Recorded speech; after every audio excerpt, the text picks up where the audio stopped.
On the Fringe with Dan radio style. Hope everybody out there's having themselves a great day. We've got major stories going on right now. CIA, shots fired in a parking lot. Astronauts finally making it home. And, of course, a judicial coup is ongoing. We've got a whole lot of information, plus a lot more. I think you're going to enjoy today's show. Hopefully you enjoy all of them, frankly. Let's be honest.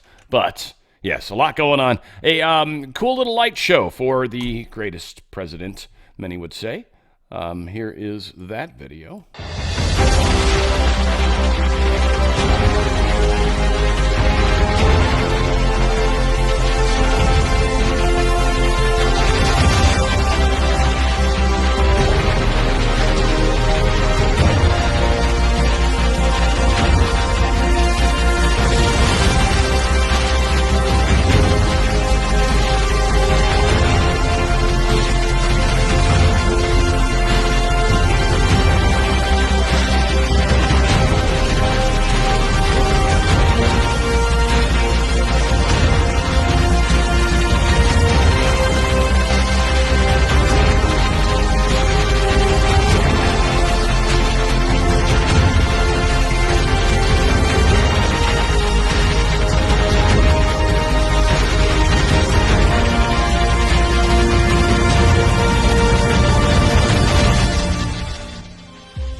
Not just because I can't resist, I can't help myself whenever it comes to the teaching part of why I'm here.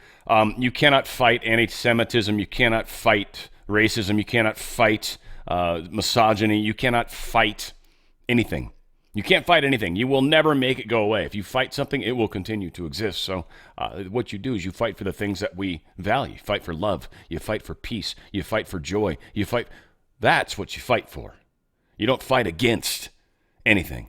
Because if you're fighting against something, you need that something to exist in order to exist yourself, right? If I have an organization that's sole purpose is to say, fight drugs coming across the border, if drugs stop coming across the border, I cease to exist, right? So the idea of fighting for something negative is, or against, something negative is the same thing as trying to manifest the opposite of something. Like I've talked about it with health and stuff. I don't want to get off on the weeds too much. That wasn't really the intention. I didn't mean to do that. That was a total accident. I can't help myself sometimes, guys. Sorry.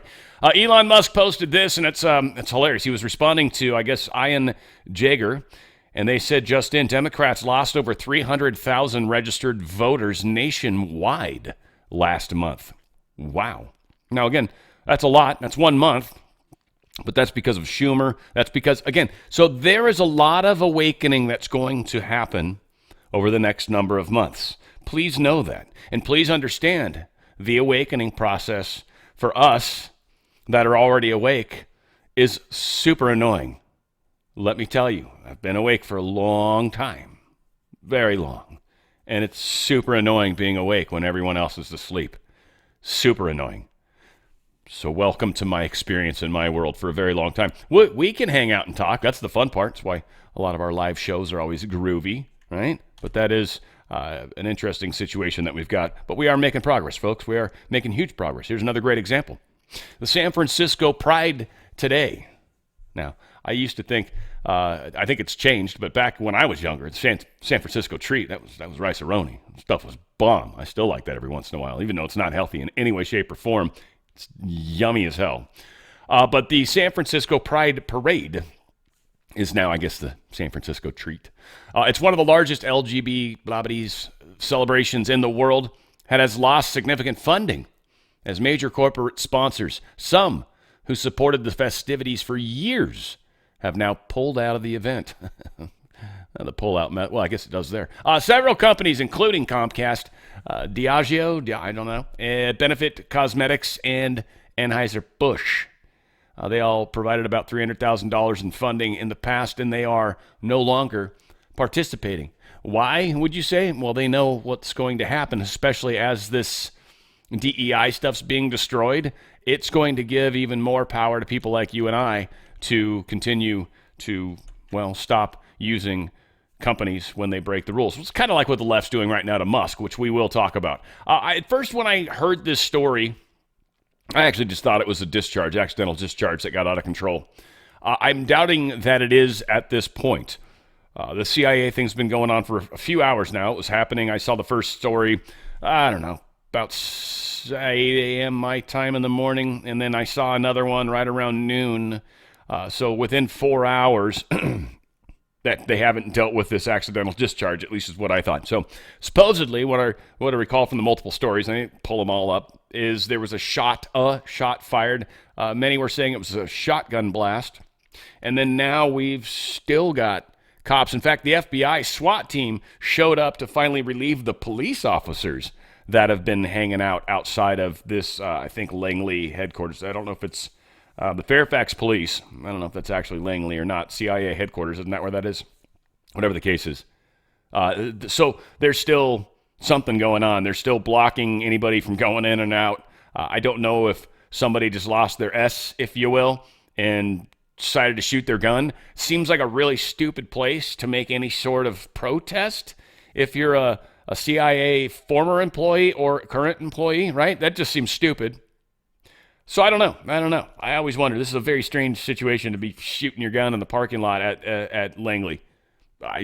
You have to assume there's cameras everywhere, right? So I don't know. We'll see what happens. Maybe talk about it tomorrow again, just to close that story out, I guess. This is just cool. Now, first off, I want to talk about something really quick that I thought was really weird. And I think I remember hearing through watching the video that maybe the chick, she looks like an old boss of mine. I swear to God, it cracks me up. The nose and the chin are just so iconic of Patty, infamous Patty. But all said, she's retired and I don't work there anymore either. And she's a lovely lady, don't get me wrong. Anyway. She very much reminds me of the astronaut chick. But her hair seemed weird. It seemed like it was, no matter where she was going, it was always floating backwards, like she was always traveling away from her hair, which isn't how weightlessness works. I'm hoping she had some sort of weird scrunchy-ish thing, and maybe they behave bizarrely in 0G. It was very weird. That was one thing that kept bothering me. I'm like, her hair, like if you had long hair, theoretically it should be in your face. It should be annoying as hell. Like that's why I think a lot of them have short hair or at least have ponytails going on because of weightlessness. But her hair just, no matter what, seemed to be running away from the front of her face. Just like, trying to get away. So I thought it was strange. Whatever. What was super cool, and I don't know if any of you guys are into the dolphins and how amazing they are. I think they're one of the most fascinating creatures. Whales too, but dolphins are very specific. I've had the privilege of meeting a couple in the wild even. Very close to one on a wave one time, very close. And it was cool. And I saw him, he saw me. It was a moment. I literally connected spiritually with an animal. It was one of the many, many awesome experiences I've had in my life. So dolphins are extraordinarily awesome, very playful, very intelligent, and quite possibly, and this I would even say lumping in like chimpanzees and stuff, I think they're quite possibly one of the closest animals to humans on the planet. Just hands down. They're just amazing. Anybody that's ever spent any real time with them, they're extraordinarily conscious beings. So what's cool is where the satellite splashed down, well, a bunch of dolphins came to visit. Closing the distance there between dolphin cam back again. we can see that the Dragon capsule and the recovery vessel, that distance is closing. Again, this is just one more step as we continue. So the dolphins are just there, like greeting, saying hello, or just, here's where they're at. We got them. We found them for you. Whatever. I don't know. Dolphins are so cool. Anyway, I, again, spent maybe a little longer than I needed, but I thought it was cool as hell. I love that kind of crap. Elon Musk was just called out Joe Biden for not helping the astronauts, by the way. This is now official. It was hinted earlier. Now it is official. I just want to clarify on the issue of whether or not you had offered to send this rocket to space to rescue these astronauts sooner to Joe Biden and Kamala Harris. I heard somebody earlier today say, in fact, that didn't happen when I believe it did. No, we definitely offered to return the astronauts earlier. There's no question about that. The astronauts were only supposed to be there for 8 days, and they've been there for almost 10 months. So obviously that doesn't make any sense. SpaceX could have brought the astronauts back after a few months at most, and we made that offer to the Biden administration. It was rejected for political reasons, and that's just a fact. Yeah. I just want to clarify on the issue of whether or not you had offered to. Oh, yeah. Sorry. They started over again. Again, I've one thing I've had in my little magic 8-ball for a while, and I think this has been dealt with, but was the possibility that they were going to try to have some sort of catastrophe in space. And I don't mean Project Blue Beam level stuff. I mean having a bunch of astronauts die in the International Space Station. That would have been pretty tragic. I almost wonder if they caught wind of that, and Trump's like, dude, you got to get them back. There's no way we're letting that happen. And Musk's like, yeah, for sure. And whether he's read in or not, but I think there's a lot more going on than many of us realize. It is quite an interesting, evolving thing, I guess. Federal Reserve they're holding the interest rates. They were supposed to, say whether or not they were going to lower them or whatnot. This is probably the best. If they lowered them, which would be awesome, let's be honest.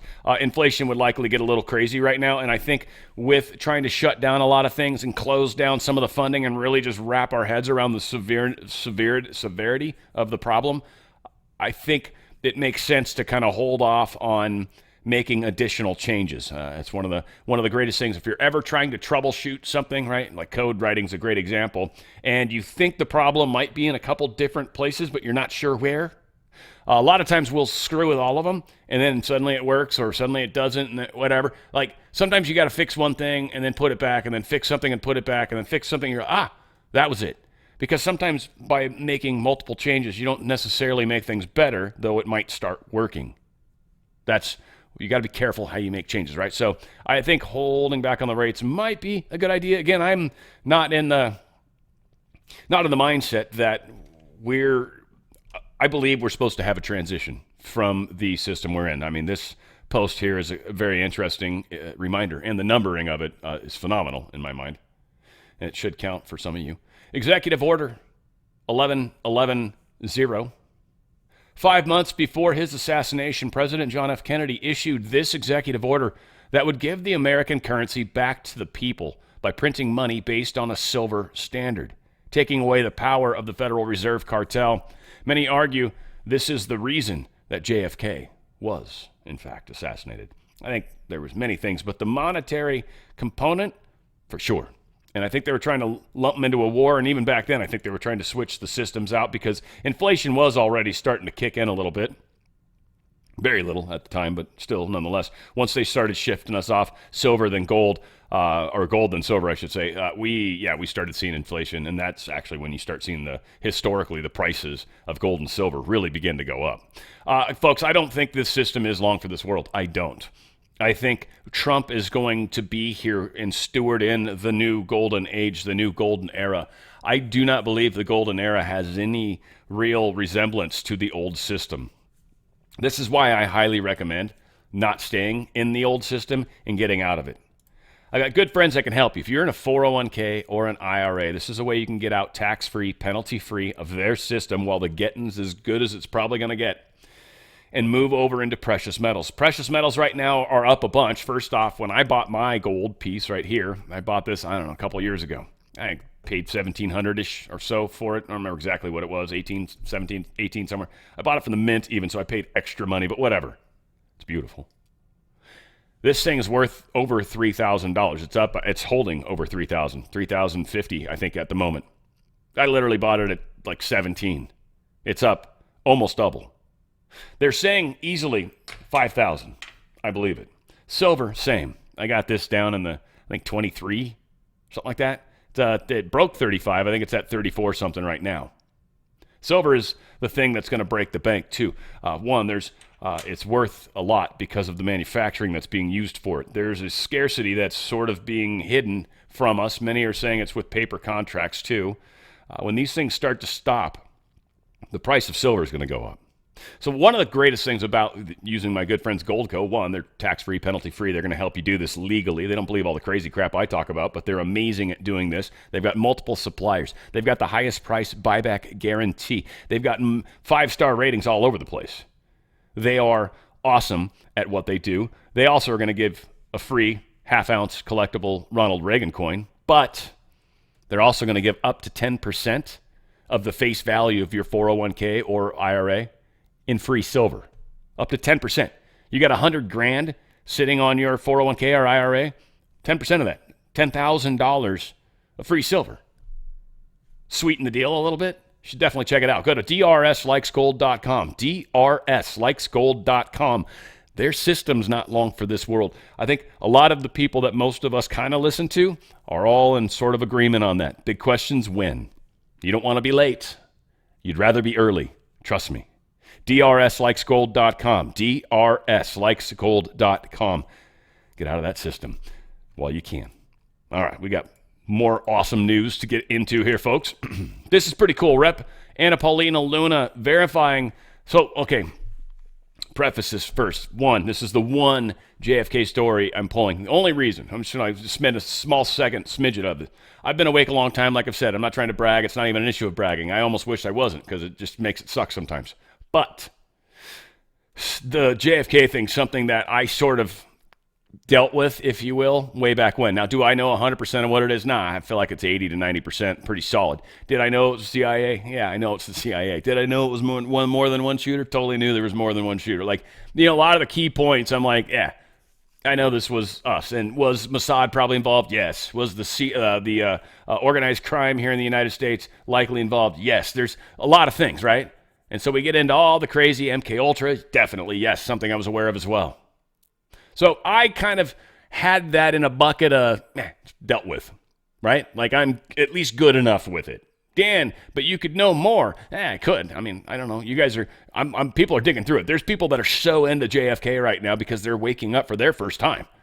I love it. I'm going to let those people run with this, and then I will watch some of their crap, maybe. But again, like I've seen a lot of this stuff.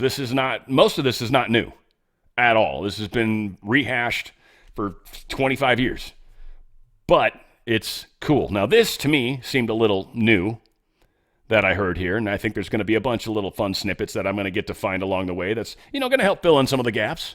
And for you guys that are really excited about this because you're kind of new or awakened, again, I'm not better or worse. It's not even an issue of that. It's just an issue of it's different. Like I was into this like 25 years ago. So it's like, there's so much better things we could talk about right now. Right? So again, we're all in different places in this. And I have to acknowledge that certainly in my show. But also want to make sure you guys get some of the goodies that you want. So this was pretty cool that Anna Paulina Luna, Rep., and this gentleman, I forget his name, are doing, Benny, I guess, in the Jets, possibly. But doing good work. I like this guy. He's very good. He's one of the guys I think is doing great work out there. But this is a pretty cool little interview that they talk about the CIA and JFK and all this stuff. Check it out. You said before the entire nation, no, there was not just a lone gunman. It's the first time we've ever heard a member of Congress just straight up say that. And now you've delivered with these documents. And wow, there's a lot in there. What was your biggest takeaways, Congresswoman? Well, first and foremost, President Trump fulfilling his campaign promise and then really pushing for full transparency. I can tell you that initially when we heard about this, you had so much embedded deep state bureaucracy within these different intelligence agencies and also too at the National Archives. So I can tell you just behind the scenes in conversations, the people that President Trump put in place that aided in the release of these documents, everything ranging from the CIA director who I spoke with directly in regard to these documents, also to the head of the National Archives. To put it in perspective, Benny, Biden had also tried to declassify some of the JFK documents and the National Archives never released them to the American people. So the way in which this is kind of transpired, I just hope that the American people realize, there's still an intelligence war happening within these various agencies, whether it's the FBI, whether it's the CIA. But the fact is that we have people in charge now that are like-minded, that are ideologically aligned, not just with this administration, but also have the understanding that the American people deserve total and complete transparency, even if it means acknowledging and admitting that there was fault back then in our own agencies so that it doesn't happen again. And so what I can tell you is, when you see these documents coming forward, the one thing that I am specifically looking for with my team is a CIA Inspector General report that actually was filed from members within the CIA that admitted that the CIA was intentionally hiding information from Congress during the Warren Commission, as the information, as you were saying now, implicated the CIA. And so that document in itself is going to be key for our hearing, whether or not we find out who actually pulled the triggers, I don't think that we'll see an actual name because from my understanding, information has been destroyed. However, the information that's been brought forward, as you're seeing, is creating a bigger picture and filling in many gaps. I think answering questions that Americans have had for decades on what actually transpired on that day in Dallas with JFK. And frankly, what we're finding is the CIA is and was a lot dirtier than anyone could have ever imagined. Thank goodness we have good people in charge who are going to be flushing the system. J6 is the most recent example. I want that's why, to a large extent, I don't give a whole lot of concern about this story per se. J6 is a perfect example of something extraordinarily recent in our history. And they destroyed the evidence. Destroyed it. Destroyed it. Did anything happen? At least yet. But has anything happened? I mean, immediately there should have been something happening. But nope. This is commonplace. This is what they do. So to think that we're going to dig up some fragments, it's unlikely. We're going to get some validation of all the stuff that's essentially leaked throughout the years. These files have been secret, but people have leaked this shit all over the place.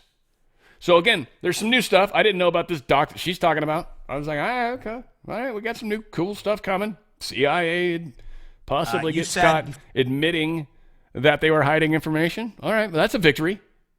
So again, I'm excited about it. I'm not trying to poo-poo anything. I'm sure there's a bunch of people that are talking a lot about it. I might try to do a show, or if it depends how it breaks down. We'll see.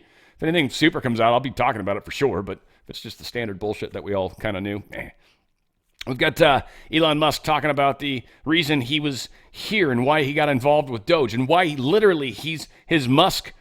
Tesla company stock's like cut in half right now. He's getting firebombed. We're going to talk about it. This dude is putting his companies on the line. Like I think of it myself. Like, would I put myself under this? I try really hard not to. I try to. I'm not trying to be the biggest dick on the planet, but I like to poke the dick button every once in a while. I can't help it. Can't help it. It's just too much fun. Like a drug, almost. Anyway, here's Elon Musk explaining why he got involved. The average American makes $66,000 a year. We're close to $40,000 in debt. You said to me in our last interview, we won't have a country unless we fix it now. Can you explain why this is so important that we identify all this waste? Yes, the government the government waste and fraud is so high that it's causing a $2 trillion annual deficit. So that's $2,000 billion of waste and fraud that's happening, and the cost of our debt has gotten so high that just the interest payments on the debt exceed the entire military budget. And it was just growing out of control. So the country was going bankrupt. It's just, country is no different from a person. If a country overspends and doesn't spend wisely, just like a person, a country will go bankrupt. So the reason I'm here is because I'm very worried about America going bankrupt due to the corruption and waste. And if we don't do something about it, the ship of America is going to sink. And we're all on that ship. And this may be a message to, people out there who have, are wealthy, have a lot of means, or control companies. It's like, just remember, we're all in ship America here. Your company is not going to exist if the ship of America sinks. And we should do everything we possibly can to ensure that America is strong for far into the future. And for doing that, I wonder if metaphor is like really, really hard. I don't know what it is. I know a number of very intelligent people, but it's like I think the people that don't necessarily have that communication part of their brain all flipped on as much, but they're just so smart. And it seems like they struggle to be able to get like all the crazy shit going on that one side of their brain out to the other side where it can be translated into, current words. So I don't know. It's just always funny listening to Musk talk. He's just a super smart dude. You know that for fact. But his speaking is interesting at times. I know he's autistic too, and I don't mean to. I'm not trying to poke, but again, I love the dude. Brilliant. But he got involved for all the right reasons. He loves what's going on. This was another powerful part. I'm going to play this at a slightly increased speed just because it's 4 minutes, but it's worth it. I think it's solid. But with DOGE, he goes, I'm completely aligned with what Musk is doing. This is Besant talking about this, and this is really kind of a big deal. And really, I think paints the broader picture and sort of the understanding of how they've been attacking us for years, and really how we're taking things back because we're understanding this. We see it now. But with DOGE, that I am completely aligned with what Elon's doing, and everyone says, well, do you have to do it so fast? Do you have to do it? Like I said, I've only been in this business for 7 weeks. I've only been in DC for 8 weeks. But the thing I can tell you is if you don't move fast, the vested interest will weigh you down. Totally. Like the quicksand will come up, or the claws get the claw. Yeah, everybody's got lobbyists. Everybody's got. Yeah. I mean, think about it. Within a 10-mile radius of here, 25% of the GDP of the U.S. pulsates through here. Every day. Yeah. And everybody wants to just skim a little. I said to Elon, we were in a meeting, and I said, people are mad at you because you're moving their cheese. And he goes, it's not their cheese, it's the American people's cheese. 100%. Right. Every dollar spent goes into someone's pocket, and that person's going to fight tooth and nail to get that dollar to keep flowing into their pocket. And it's a very, there's no winning in Elon's role. There's every single time he takes action, there are people that are going to come after him, that are going to come after the administration.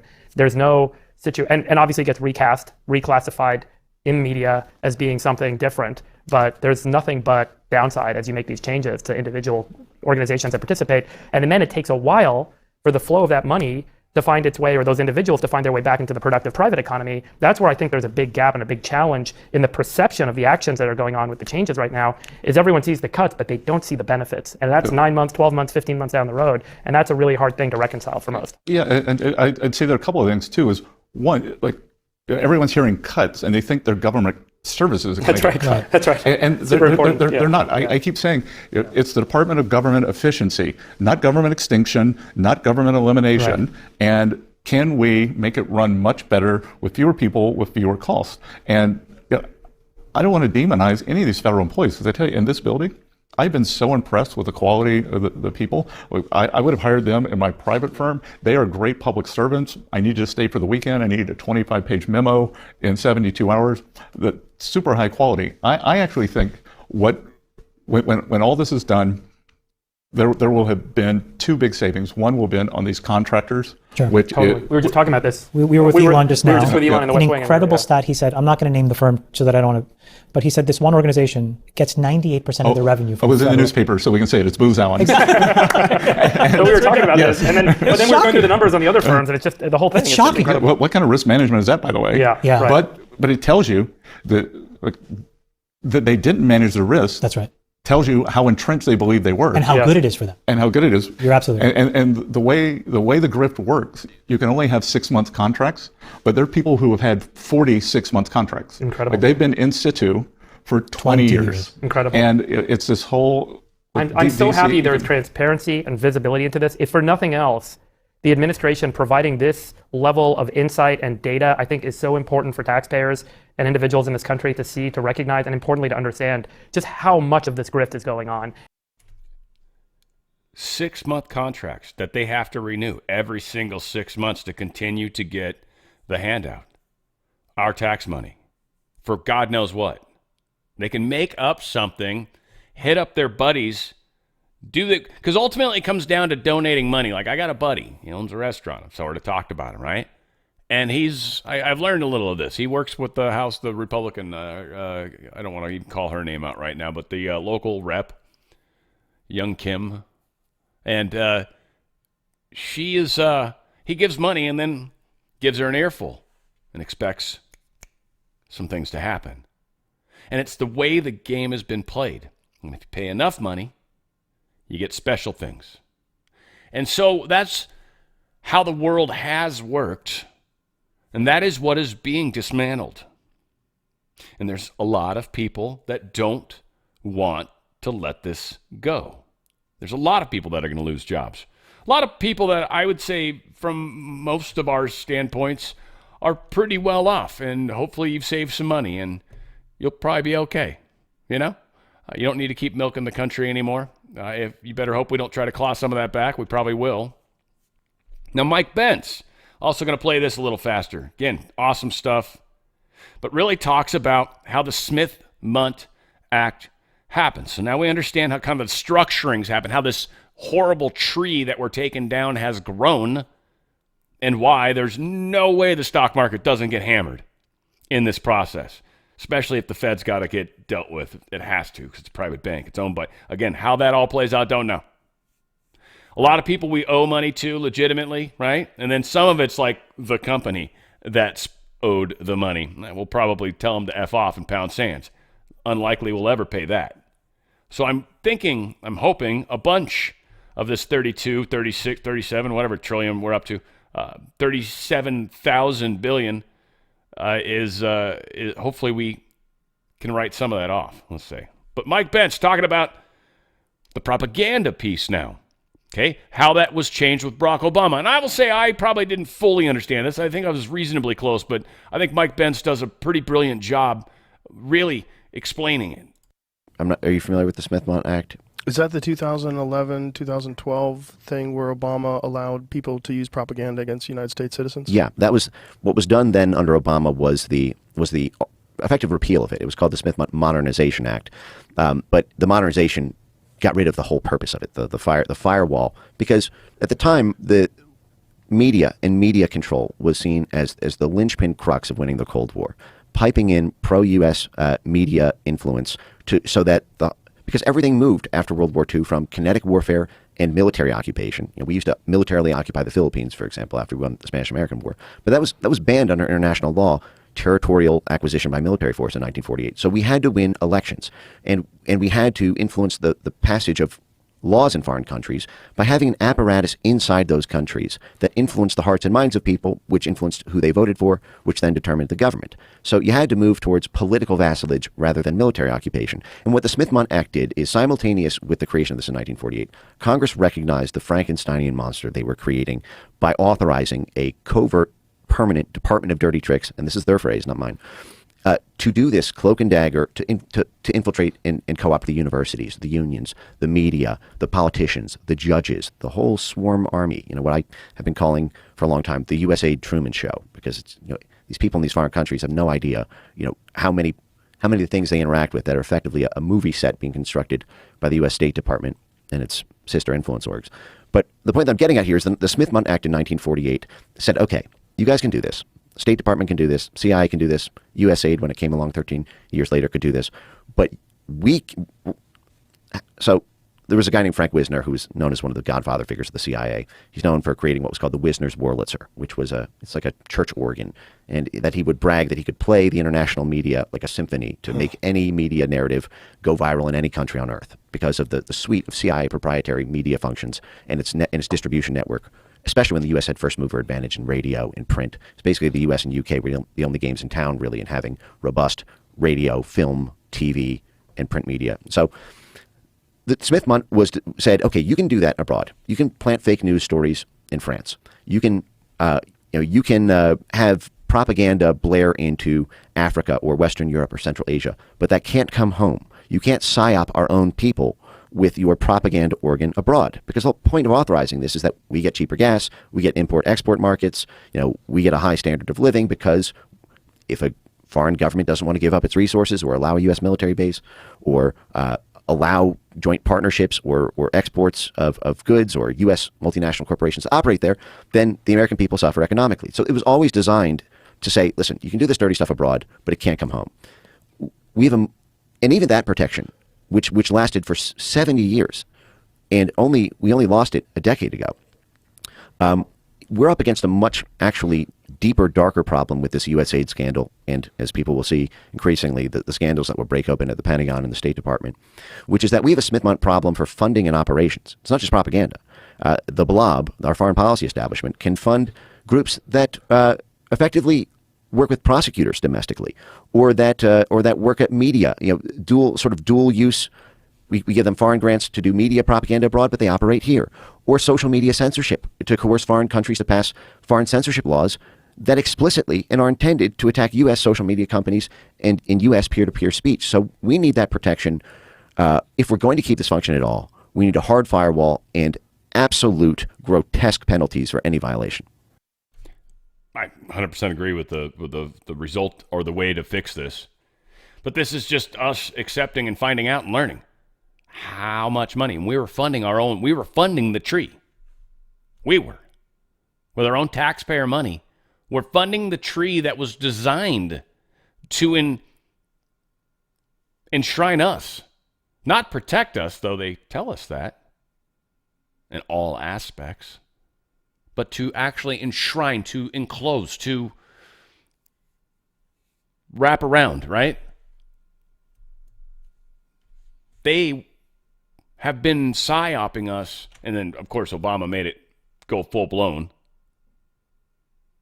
So as the Trump administration battles the courts over the president's far-reaching orders and animus towards individual judges, earning a rebuke from Chief Justice John Roberts, we heard about yesterday, the Biden administration's 4 years of allegedly censorship via big tech collusion and coercion sporadically blocked in court continues to unravel, it seems.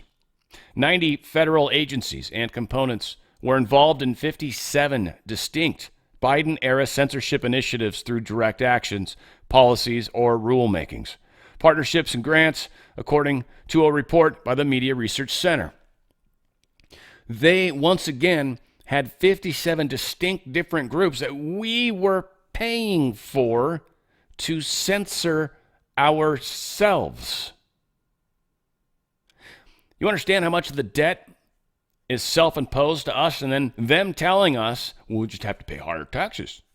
And people are like, well, taxes are a civil responsibility. It's our civil duty. You know, you're supposed to pay taxes. God forbid you woke up and said, huh? Or you're really awoken and then educated, and you're like, well, there's an amendment they had to do, and that still didn't make it legal, and they quote-unquote ratified it in the middle of the night, though they never got the votes. It's not legal. Bada bing, bada boom. You know, guy in a black suit shows up at your house, and, you know, nobody hears from you again. It's the way it works. So, yeah, interesting times, right? This is how they've been doing it to us. So taxpayer-funded news agency also ordered staff to refrain from calling Hamas terrorist, suppress negative stories about Iran. All this stuff is the way that they've been doing the propaganda to try to make essentially our enemy sound like our friend. And anybody that says the opposite is attacked. That's where the anti-Semitism's coming in right now. That's why you can't fight it by fighting anti-Semitism. You got to fight the problem, which is the fact that they're trying to control the narrative. That's the problem. Who gives a shit what somebody else says if they're nuts and nobody listens to them? Right? Right? Free speech all damn day. Go ahead, nut job. That's why we don't have to worry about them. We have to worry about us. What are you doing? Are you helping further the truth? That's what we need to worry about. That's what matters. The noise that is made by us. Ooh, Boasberg. This is, we just got to of the judges, there's more we're going to talk about. This guy, of course, is a rock star right now, and I don't mean that in any of the good ways. In fact, we've come to find out we've got some cool little history about this particular judge. Judge dismissed his lawsuit over Clinton emails. He was involved with that. He actually dismissed it. The judge, Boasberg, Judge James Boasberg, likes his martinis shaken, not stirred. Bin Laden death images remain a secret because of Boasberg. FBI's new FISA reformer worked with Brennan on terrorism cases that launched Obama-era masking explosion. This guy worked with Brennan as well. And miscarriage of justice, in quotes, as Kleinsmith gets slap on the wrist. Guess who the judge was? Yes, Boasberg. Wow. Surprise, surprise, surprise. This guy seems to be untrustworthy. Just like Gizmo posted this, it's kind of read into a thing. It's kind of cool. He said, I found a few different sites with the podcast still displaying the episode, but the track length is now set to 0. Or 00, basically. They clearly do not want it known what was said on the episode. Now, this episode that they're talking about is Boasberg's wife. She's supposedly getting scrubbed hard. I don't mean that to sound as dirty as it kind of just did, but everything about her has been scrubbed. Karma Patriot says, and that's exactly what lets us know that it contains damning evidence that threatens her husband's position as federal judge, and it also only makes me more determined to find it. Any luck with Wayback Machine and backup from a few weeks or last month? Karma Patriot, nope. Link doesn't even exist for archive or Wayback. They scrubbed everything. Might be the deepest scrub since they hid Obama's birth certificate. You guys remember that? Remember Trump was the one that was paying to bring that out? You guys remember that? Were you awake then? It was done fast. I searched multiple pages on the Wayback archive. This podcast was previously published to a variety of locations, but none of them, including archive pages, play the episode. It really is quite remarkable. They still have amazing control of things. To think anything other than that is, well, not appropriate. Federal judge orders deportation flights carrying alleged Venezuelan gangbangers to return to U.S. Blocks Trump from invoking Alien Enemies Act. Well, they did it too late, that's for sure. And what's brilliant is Trump right now is going down the legal path of essentially saying F you district judges. And they're doing it in a very interesting way. Rather than just saying, I ain't going to do it, which is what they wanted him to do. He's actually coming back with legitimate legal arguments for why this is a bunch of nonsense. Now, just to give a little of this, what began as a dispute between litigants over the president's authority to protect the national security and manage the foreign relations of the United States pursuant to both a long-standing congressional authorization and the president's core constitutional authorities has devolved into a picayune dispute. I hope I said that right. I've never heard that word before. Over the micromanagement of immaterial fact-finding. In a series of orders, this court has requested the government to provide it details about the movements of aircraft outside the United States and interactions with foreign nations which have no bearing on any legal issue at stake in the case. The underlying premise of these orders, including the most recent one requiring the production of these facts ex parte today at noon, is that judicial branch is superior to the executive branch, particularly on non-legal matters involving foreign affairs and national security. The government disagrees. The two branches are co-equal, and the court's continued intrusions into the prerogative of the executive branch, especially on non-legal and factually irrelevant matter, should end. Now, they go into a few key things. There's 4 points we want to get to, but ultimately, he talks about how this whole thing is around the fact of whether or not these particular illegal immigrants still exist in our custody. And they don't.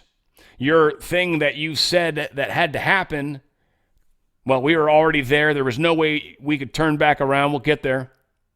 We landed the plane there. They got off, and it's a moot point at this point. And you're asking for information that's none of your damn business and has nothing to do with the case. Why should you know about flight plans? Why should you know about the meetings that he had with foreign governments? What does that have to do with this court and the bullshit you're talking about?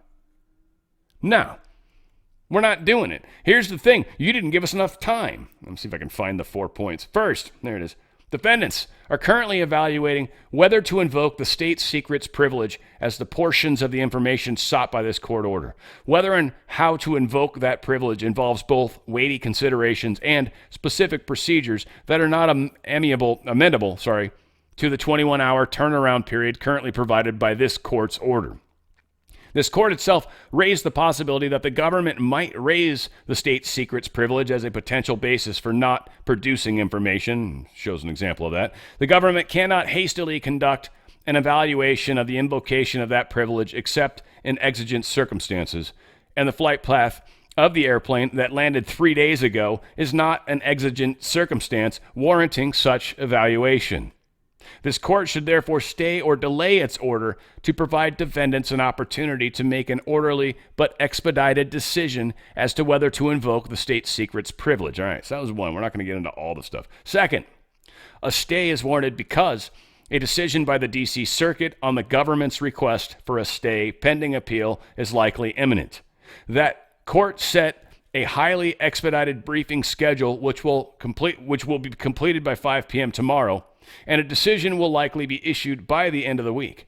That decision is expected to provide important guidance as the court's authority to review presidential determinations under the AEA, as well as scope of the judicial review, if any. As the government has explained in its motion to dissolve the TRO, this case is not even justiciable, right? It's like it's already happened. D.C. Circuit has explicitly characterized the AEA, all these fucking things, right? As providing unreviewable power in the president to restrain and to provide for the removal of aliens that are enemies in time of war. They're like, look, you got problems with this. We think you're wrong. We don't care. That's a whole separate issue altogether. They get into a lot of that. Third, disclosure of any information sought could implicate the affairs of United States allies and their cooperation with the United States government in fighting terrorist organizations. Such disclosure would unquestionably create serious repercussions for the executive branch's ability to conduct foreign affairs. The prospect of hasty and wholly unnecessary disclosure of this information, which these continued proceedings have made manifest, would have a chilling effect on the willingness of other nations to cooperate with the United States.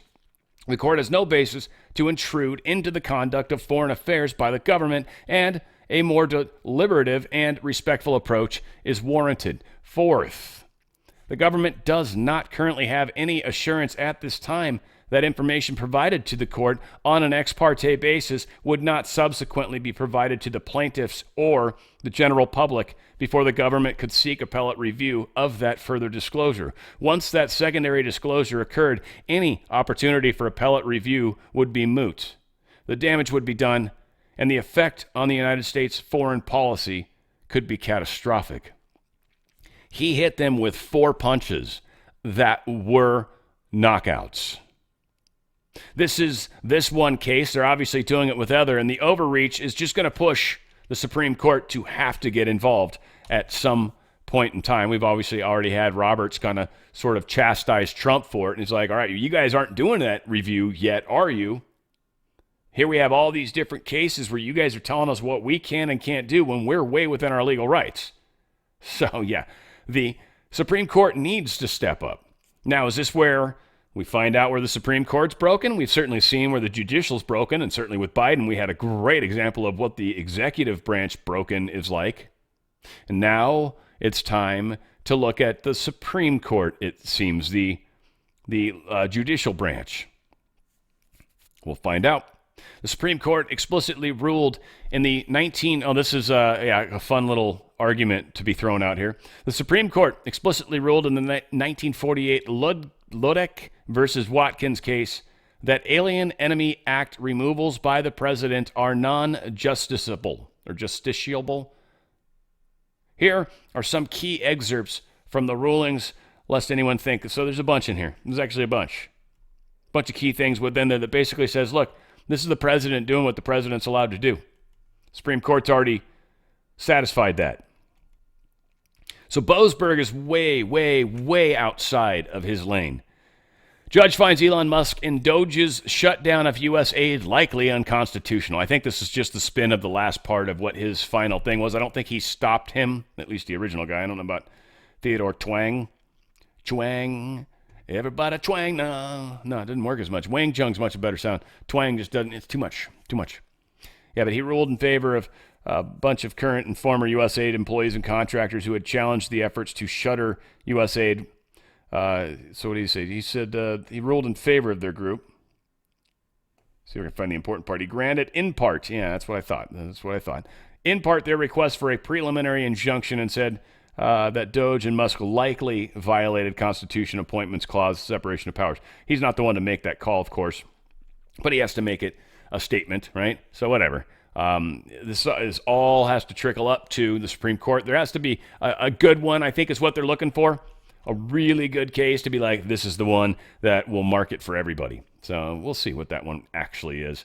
That's where the betting should be, actually, is which case do you think will make it to the Supreme Court that will be the one that answers to them all. Let's see. A federal judge in Washington, D.C. has issued a preliminary injunction on Tuesday stopping the Trump administration's attempt to prohibit transgender individuals from serving in the military. They're trying to stop that one. Again, he's commander-in-chief. This is not how the game plays. They tried desperately to take over this country. They've failed. Judge bars, I mean, they're still fighting, don't get me wrong. Judge bars Trump's EPA from taking back $20 billion climate grants. Judge, I think this is, wasn't this the one that was Chutkin? Yeah, Tanya Chutkin.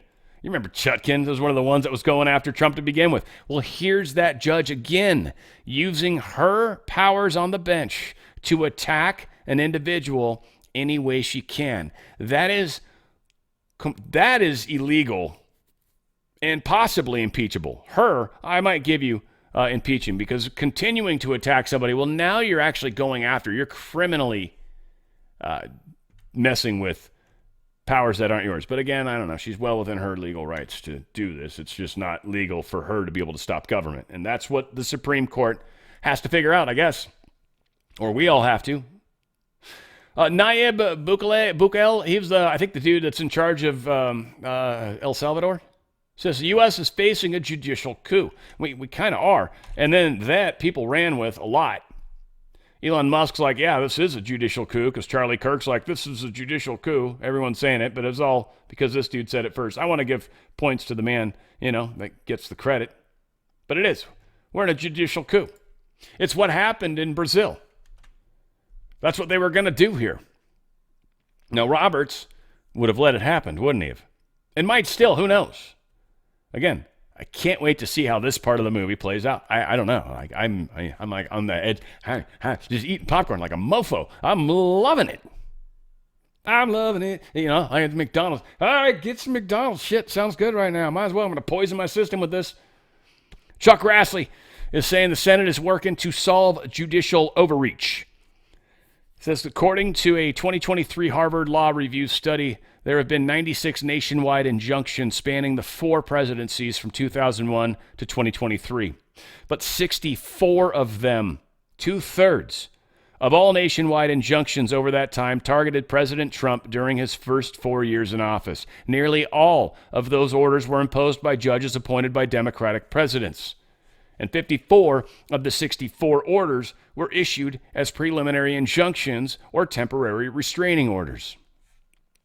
The left-wing American Civil Liberties Union and Soros-linked Democracy Forward sued the Trump administration on behalf of 5 illegal aliens accused of being gang members to stop the deportations.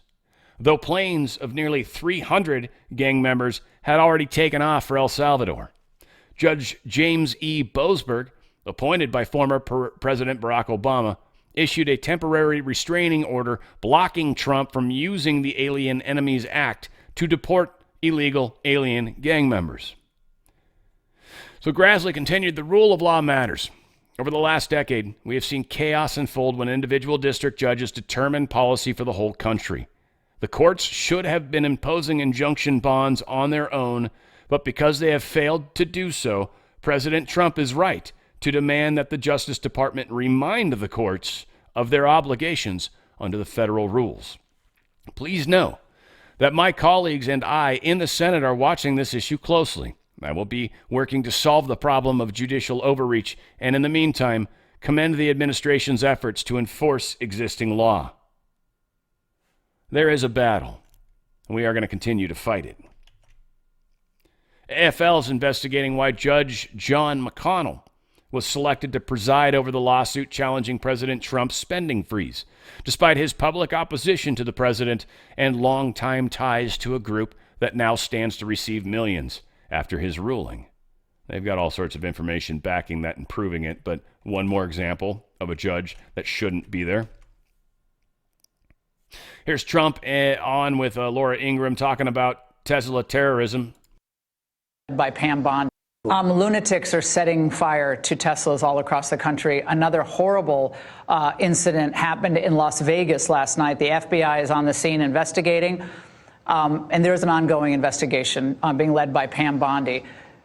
In what you've seen so far, do you consider what's happening an act of domestic political terrorism against one of your allies? So Elon is a patriot. And again, I hardly knew Elon until the election. And he turned out that he liked me better than he liked these radical lunatics that were in it, better than Kamala, better than Joe, because he's an intelligent person. And he backed me, and he went, and he got very much involved. He thought, he actually would go around saying, if Trump doesn't win, our country is over. But do you consider this an act of domestic terrorism? I think so. Why? I think that if and when they catch the people, and I hope they do, the good thing is they have a lot of cameras in those places, and they've caught some already having to do with that. I think that you will find out that they're paid by people that are very highly political on the left. Yeah, and I don't want to. I've heard people talk about, but I know for a fact there's some other telling signals. I don't want to get into them yet. They'll come out. If you've already heard them, you've heard them. They're not widespread right now, and they shouldn't be, I don't think. But there are a number of telling things about people, and every one of them's got their face covered up. Of course. Don't worry. They don't want to give away too much because most of us don't realize yet how far our own government's gotten at isolating details about us. I don't like it at all, frankly, but there's little to nothing, especially if you've traveled, by the way. If you've ever traveled through an airport, or a decent airport, I should say, and I don't mean decent in the sense of that they're good in some way, just that they're larger. You've been scanned, man. You're in the system. AG Bondi calls attacks on Tesla facilities domestic terrorism after 2 more dealerships are targeted. Now, once it's called domestic terrorism, now the FBI gets involved. Kash Patel, do you think he's going to just sit idly by and let this kind of bullshit happen? I'm going to lean towards no. That's the direction I think I'm going to go with that one. Tesla kicked out of the Vancouver Auto Show over safety concerns. They were afraid people would protest, catch their cars on fire inside these buildings or something. So they said, you can't come. Canada says this. The people that are fighting the fixing from the deep state, right? And Canada's a mess because it's still from the Queen. I think there's something to that. I don't know much about it. I haven't seen enough yet. But there's a lot to be said that Canada still belongs to the Crown. Really, the Crown shouldn't own it. And it might have been even one of the things that Trump signed back in 2017. Who knows? But maybe Canada gets given to the United States, which would be kind of funny. And I think for the people that hate Trump, it would be hilarious. For the people that love Trump, it'd be awesome. And then it'll create this fun little experience inside the 51st state, I guess. And I also think there's something similar to be said. I think Denmark, isn't that a monarchy or something like that? But I think Greenland is also a similar kind of thing. And since we've got bases already on it, I think there might be something to the legal side of this. Trump knows what he's doing. And the Panama Canal is definitely coming back to us. How that plays out is either they're going to pretend to do, well, let's put it this way. They're either going to get China the hell out, and they can act like they're still owning it, or we just literally take it over in the rest of the world and just be like, hey, just want to let you know, this is now called the America Canal. Right? Like, they're going to do it. And this is the Americas. So by calling it America Canal would be correct. It's the division point, especially between North and South anyways, right? So that's interesting. At least I think it's the arbitrary line that we use, don't we? Anyway, I think so. Makes sense. Probably even from that standpoint, it's like weird international waters too, right? Who knows? I don't know. I don't know all the little rules, but crazy stuff going on. Deep State's fighting hard. Now, there's a doxing website that shows personal details of Tesla owners and the dealerships. So I don't know how they got this data, by the way. They got it from car registrations maybe, but they somehow got all the Tesla owners' names, addresses, phone numbers, whole thing. And they're literally doxing people all over the place. I'm really glad I didn't buy a Tesla. I was going to. I was totally going to. Kash Patel announces they have captured their 3rd FBI's most wanted fugitive today. It's pretty cool. More cops when you let them do what they want to do and actually take people down. It's pretty sweet. Republican Senators Ron Johnson and Chuck Grassley sent a letter to Attorney General Pam Bondi and FBI Director Kash Patel on Monday, demanding the never-seen-before documents that we're still wanting. They say that the secrets contained in the documents are going to expose corruption within the FBI. And so, yeah, we're talking about the unredacted documents related to the controversial Russian collusion. Well, you know they're going to give those up, don't you? All of a sudden, everything's coming forward. We're going to see exactly who. We're going to see what. We're going to see who's tried to stop it. We're going to see anything attached to this. And they had to know it to some degree, but the way that Trump and Musk came in and literally shut people out of the system long enough so they could make it impossible for people to delete stuff. I think that happened in a lot of places. I think some of the system changes were largely like, all right, every single person's access can no longer delete. Everybody. Nobody in this building's allowed to delete right now. I want to watch you make that change. And they make it on a global level. They push that out. And everybody that logs in from that point forward cannot delete. Period. No systems, no applications, nothing. It's not hard to do. It's done from a central location, and you literally can keep anything from deleting records. Now, shredding shit's a whole different story. So we'll see. Try to get these documents as we can. Folks, I love this product. I can't say enough about this product. This is, of course, my healthy home. For some reason, I woke up in the middle of the night, and I was just thinking, I feel better. Like, my home's healthy. And it literally is. My home is healthy. They have amazing products. The Stem Active, I've been taking it. Take 2 a day. My girlfriend does the gel. She calls it her vitamins. Takes before she goes to bed, which is kind of a good idea, frankly. As you're sleeping and your body's repairing itself most, all of its energy is being used to repair. But this gives it the ability to create more stem cells. It's not stem cells in here. There's no stem cells because those would probably come from a fetus. These are actually enhance your own stem cell production significantly. And stem cells are the ones that can become like whatever. They're like androgynous cells, right? They run around and they're like, I am anybody I want to be. And then immediately, like, the lung's like, I need a lung cell. And the stem cell's like, okay, and it becomes a lung cell. And that's it. It's stuck being a lung cell for the rest of its life. Even if it decides that it wants to try to become transgender or something, it's not allowed. It's not allowed. Stuck as a lung cell forever. But that's what it does. And it enhances the number significantly, like 20 to 40%, like a bunch.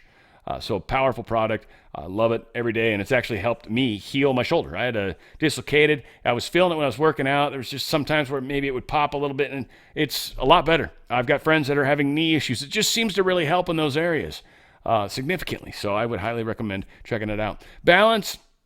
Folks, the way this products work here, this is for you ladies, okay, guys, gentlemen, I don't know.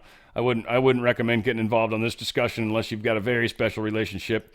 But ladies, Healthy Home makes amazing products. If anyone out there is possibly going through the change that they call it, this is supposed to help. It's hormone support. It's not, there's no hormones in it. It's actually kind of similar to like stem cells, like helps your body kind of like work through it in a very powerful way. There's more to learn. I'm not even going to spend the time on it at the moment because I feel really weird talking about it. Collagen's the most important protein in the body. If you got sagging skin, sore muscles, joint discomfort, lifeless hair, nails, you want to help those grow, collagen is it. That's where you want to go. This is collagen pectins. It's a liquid. It's very quickly absorbed into the body. It is an amazing source and friggen tabulous. AO12 is the antioxidant stuff. So antioxidants are what do a lot of damaging stuff to us. They hit molecules and they bust off parts of the molecules and they turn the molecules into nasty things, and sometimes those nasty things continue.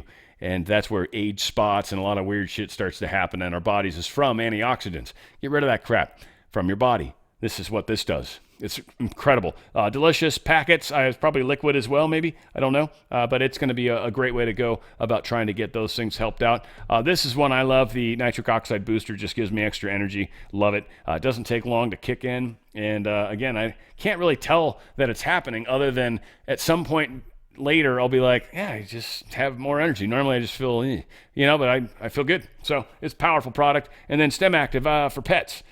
I don't know. I mean, it's a great idea for your pets. It's a great idea for us all the time because it helps you constantly heal, especially as we age. I highly recommend it. If you've got the means to be able to spoil your pet and keep them around as long, this is a great way to go about it. This Stem Active, just getting their stem cell count up higher is going to help your pet just make it in the bigger picture longer.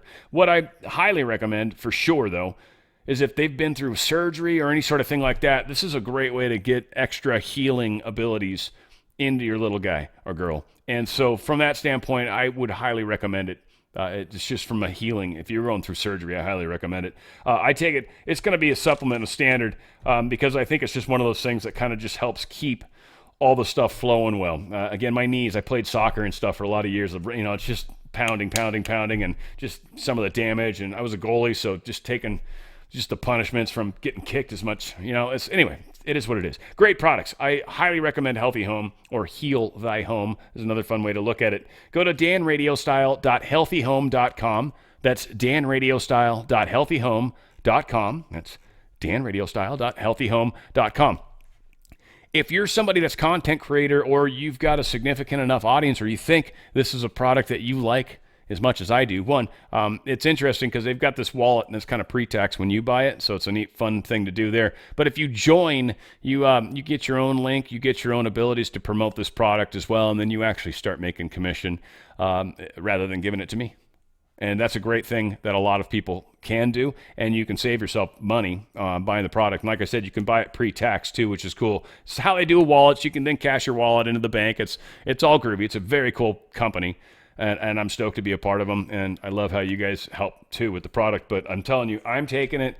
I'm loving it. The girlfriend's loving it. I now have it auto ordered. It's like an auto ship now.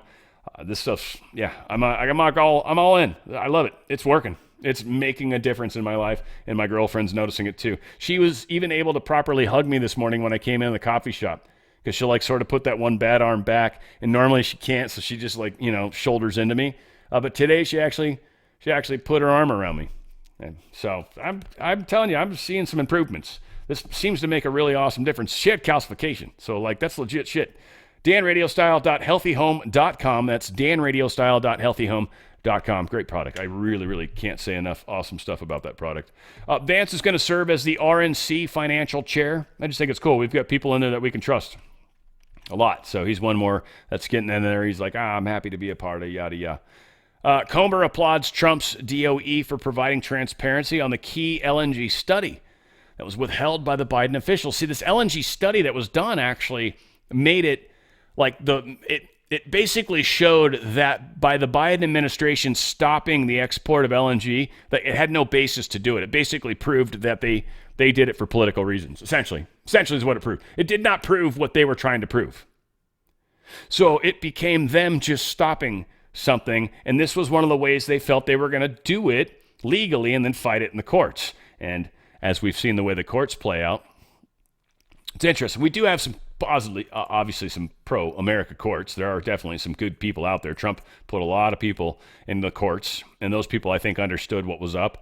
And I think we're going to get a bunch more in the short term, too. You'll see. Social Security is going to impose identity checks and limit phone services in fraud crackdown. They're going to make it a little harder for people to steal, or a lot harder. Oh, but do you have, you're saying they have to have a Social Security card? You mean to get Social Security? Yeah, we are, actually. We need you to prove that. We're going to make it really easy. We're going to give you a couple different options to do it. So they're going to, I think they're opening up.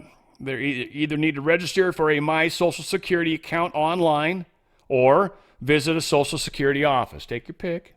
You got choices. They'll take care of it. Make sure that you can do this. We want to know who you are. That's racist. I don't know, not necessarily. I would assume a lot of people that will prove who they are. There's a bunch of white people, a bunch of black people, a bunch of everybody. Now, I think I'm being pretty cool across the board. I think you're trying to fight for the people that are dead already. That's what I think you're fighting for, this imaginary person I'm having a conversation with. The Kremlin has released a statement on today's Trump-Putin call.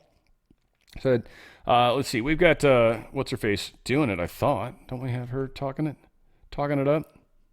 Oh, this is Putin. I'm sorry. Kremlin released a statement. My bad. Now, he said, regarding the U.S., this is kind of the important part, I thought. Regarding the U.S. president's initiative to implement a 30-day ceasefire, the Russian side outlined several key aspects, including ensuring effective control over a potential cessation of hostilities along the entire front line, halting forced mobilization in Ukraine, and stopping the rearmament of the Ukrainian armed forces. Serious risks were also highlighted, particularly the unreliability of the Kyiv regime, which has repeatedly sabotaged and violated previously reached agreements. So yeah, They once again brought up the fact that the whole area, all the people in the Kursk region were brutally attacked by the government. So we don't exactly trust them, and this is also why they're never going to get that land back unless they have an election with somebody that's pro-U.S. and pro-Russia. Could happen, actually. We could all be friends. Wouldn't that be weird? No, you can't like them because they have accents that are weird. I don't even know. I don't know why we can't like certain people. Others, humans are so strange. So strange. Strangest place.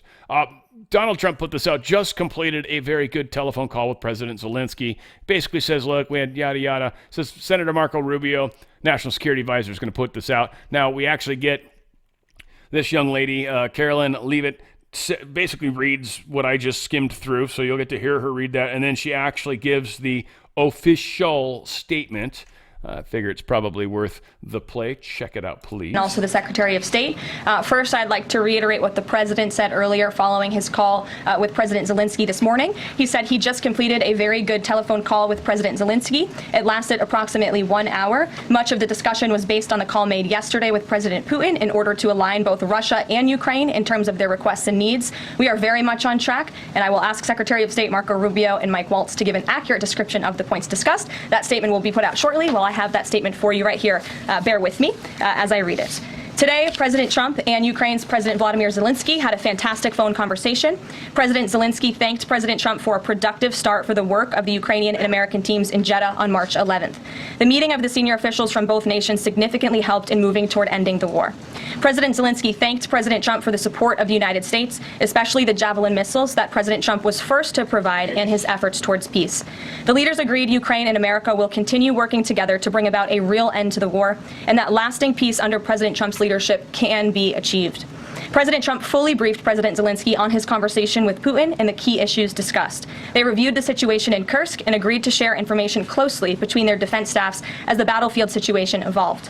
President Zelensky asked for additional air defense systems to protect his civilians, particularly Patriot missile systems, and President Trump agreed to work with him to find what was available, particularly in Europe.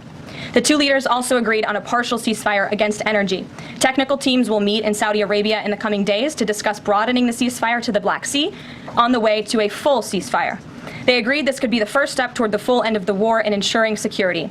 President Zelensky was grateful for the president's leadership in this effort and reiterated his willingness to adopt a full ceasefire. President Trump also discussed Ukraine's electrical supply and nuclear power plants. He said that the United States could be very helpful in running those plants with its electricity and utility expertise. American ownership of those plants would be the best protection for that infrastructure and support for Ukrainian energy infrastructure. President Zelensky also thanked President Trump for continuing to push humanitarian concerns, including the exchange of prisoners of war. He noted they had just had a successful exchange and thanked the president for his leadership on that. President Trump also asked President Zelensky about the children who had gone missing from Ukraine during the war, including the ones that had been abducted, and President Trump promised to work closely with both parties to help make sure those children were returned home. They agreed all parties must continue the effort to make a ceasefire work. The presidents noted the positive work of their advisors and representatives, especially Secretary Rubio, National Security Advisor Mike Waltz, Special Envoy Kellogg, and others. The presidents instructed their teams to move ahead with the technical issues related to implementing and broadening the partial ceasefire. The presidents instructed their advisors and representatives to carry out this work as quickly as possible. The presidents emphasized that in further meetings, the teams can agree on all necessary aspects of advancing toward lasting peace and security. That is a lengthy statement that was just given to me, so thanks for bearing with me. Our office will, of course, provide this after. And as you know, as I just pointed out in the statement, the president's team of negotiators and national security experts will be heading to Saudi again later this week to continue working on and ironing out the details. But I would just like to emphasize we have never been this close to peace, and it's only because of President Trump that we are here. I think a couple of years ago, as you all reported on the war, it was incomprehensible to have a partial ceasefire in this conflict. And today, that is true because of the leadership of this president. So they agreed to closely share information between their defense staffs. Does that mean all intelligence sharing will continue? So the White House is rejecting Russia's request to pause. Intelligence sharing in terms of defense. So I don't know if we got the thing where Trump talks about. Oh, no. So there was a place where Trump, I heard an interview anyway. I wish I had it. Sorry. It was one I looked at and didn't keep or lost somehow. But Trump was talking about how they asked him, Zelensky wants to get some more Patriot missiles. This is one of the things brought up on the phone call. And what he told him was that We will get that taken care of, and we'll get Europe involved in that process. So it's like the United States is no longer going to be providing these munitions, which is kind of confirming, I think, anyways, because Trump's words basically said it that way. And so we know Russia's being respected here. This has never happened. This is, I think, beautiful right now. I know we're all supposed, Russia's the Baba Yaga. And it's like, no, they're friggin' awesome people over there. Get out of here.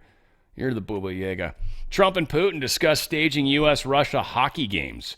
That's cool. Especially if there was a league. Canada, you interested? Canada, you interested? How cool would it be to bring the Ruskies in, huh? Those dudes know how to play some hockey, too. That would be epic. It would just be like we would just be third good at that point. It would really, people that grow up around snow, like we don't have enough of it. There's not enough people that we can get out of Minnesota and of course good old Alaska to turn them into hockey teams that we can beat everybody with. But we do seem to do all right. You know, every once in a while we'll get defectors like Gretzky, right? He left Canada so he could live here in the United States and make actual money. Pretty cool. Anyway, I think it'd be neat. I'd love that. I'd love to see that. Trump sends a letter to Iran. Axios says it's been leaked, but it was sent to Iran. Iran probably leaked it. It's probably a legit leak. But a 2-month deadline for new nuclear deal. I think Trump's basically saying, look, you got 2 months. Again, DRSlikesgold.com. Iran, you have 2 months. Which this means couple things, and I think the expectation is this. This is what I would expect, I guess, and I'm not even good at this. So the good people really get going on these crazy thoughts. But you're like, all right, 2 months, that's it, go. Because then we got to have a deal, otherwise we're gonna bomb you into oblivion, you bastard. And then what would you do? What you would do is you would work extra hard to get a nuclear weapon or two by that time. And you would have to test it in order to, prove that you've got one. You can't just say you got one and like, oh, really? Okay, yeah, and I've got a Ouija board too, or whatever. Or what's the ones where you poke them? The, drawing a blank, doesn't matter. Forget all the crazy, right? Crazy religions out there. But this is a place where I think you force them into movement. And then look for the hot spots, if you will. Or the wet spots, if you think of that flower analogy. Sorry, children. Turkey detains Erdogan. I was totally stealing that from Uncle Roger. For anybody that knows it, it's just funny. Turkey detains Erdogan's main rival in what opposition calls a coup. A coup.